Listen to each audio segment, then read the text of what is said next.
இந்த நாட்களில் நாம் ஜெபிக்காமல் இருப்போம் என்றால் தேவன் ஒரு நாள் நம்மளிடத்தில் நிச்சயம் என்ன பண்ணுவார்? கேட்பார், கணக்கு கேட்பார், கண்டிப்பாக கேட்பார். என்ன செய்த? இந்த உனக்கு கொடுக்கப்பட்ட நாட்களில் இந்த தேசத்தினுடைய காரியத்திற்காக என்ன பண்ண முடியாதா? நம்ம பாருங்கள், ஜெபிக்காமல் இருக்கிறது ஒரு பெரிய பாவம்.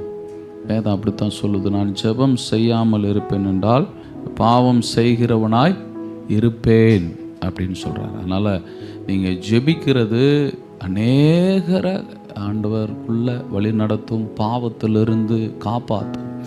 அந்த அழிந்து போகிற ஜனங்கள் ஜெபிக்க முடியாது, அவங்களால முடியாது. அவங்களுடைய இருதயங்கள் எல்லாம் பாவத்தினால் நிறைந்திருக்கிறதுனால அவங்க ஜெபிக்க முடியாது.